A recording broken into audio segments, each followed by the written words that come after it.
Most people look at a Dachshund and think, that's a funny little lapdog. Long body, short legs, big eyes, and a bark that sounds way too serious for its size. But here's the hot take. The Dachshund wasn't bred to be cute. It was bred to fight badgers underground.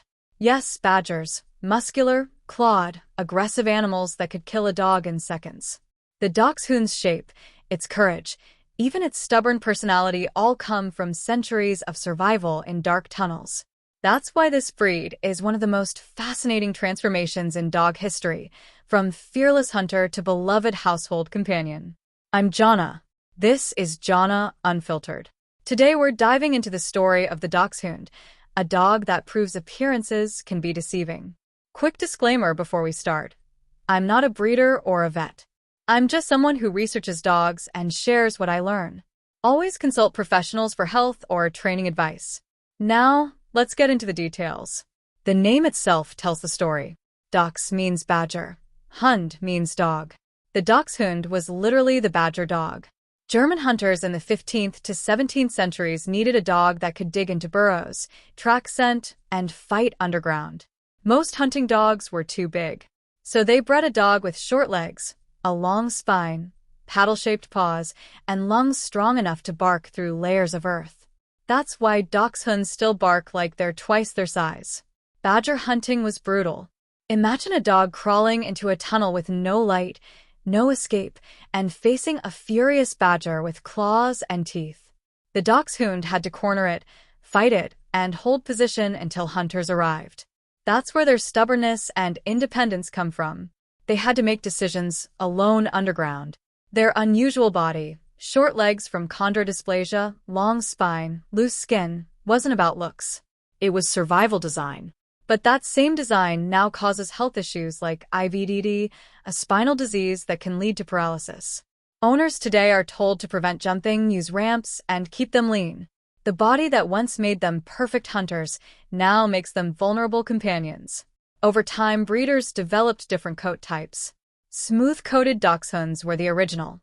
Wire-haired came from terrier crosses, giving them tougher coats for rough terrain. Long-haired came from spaniel influence, adding elegance and cold weather protection. Each coat type carried a slightly different personality. Wire-haired often mischievous, long-haired often gentler. Size also changed. Standard Dachshunds hunted badgers and foxes. Miniatures were bred for rabbits and smaller prey. Miniatures later became popular as companions, especially in urban homes. Their personality, today, still reflects their past. Loud barking, stubbornness, fearlessness, loyalty, curiosity, and territorial instincts all come from their hunting heritage. Owners often joke that Dachshunds think they're bigger than they are. That confidence is real. It's the spirit of a dog that once fought badgers underground. The breed's journey from hunter to companion was shaped by history. Urbanization reduced hunting. Victorian pet culture made dogs fashionable companions. Queen Victoria herself adored Dachshunds, helping spread their popularity across Europe and into the United States. World wars brought challenges. Because of their German roots, Dachshunds faced stigma. In the U.S., they were even renamed Liberty Hounds for a time. But their charm and loyalty helped them survive the backlash. By the 20th century, Dachshunds became cultural icons. Their shape inspired cartoons, toys, and mascots. The Oscar Mayer Wienermobile turned them into symbols of humor. In 1972, Waldy the Dachshund became the first official Olympic mascot. Today, social media stars like Crusoe the celebrity Dachshund keep their popularity alive. Modern Dachshunds thrive in apartments and family homes, but they still need exercise and mental stimulation. Without it, they bark, dig, or get destructive. They bond intensely with one person, often becoming Velcro dogs who follow their owner everywhere. That loyalty comes from centuries of working closely with hunters. People love Dachshunds because they combine opposites: small size with big confidence, funny shape with serious courage, loving nature with independent spirit. They're cute and fierce at the same time. So when you see a Dachshund burrowing under blankets, barking at strangers, or acting like it owns the house, remember, it's not just being stubborn. It's carrying the instincts of a dog bred to fight underground predators. From hunter to companion, the Dachshund story is one of resilience, transformation, and personality. That's why they remain one of the most unforgettable breeds in the world. So let me ask you, if you own a Dachshund, what's the one trait that makes you laugh or drives you crazy? And if you don't own one, would you ever consider living with a dog that thinks it's 10 times bigger than it is? Share your thoughts in the comments. Thank you so much for spending a part of your day with me here at Jhonna Unfiltered. For those of you who are new to this space, I want to share a little bit about what I'm building here. This channel is my personal and learning diary. I am an ESL tutor and a solo dweller in the Philippines, living a life fueled by curiosity.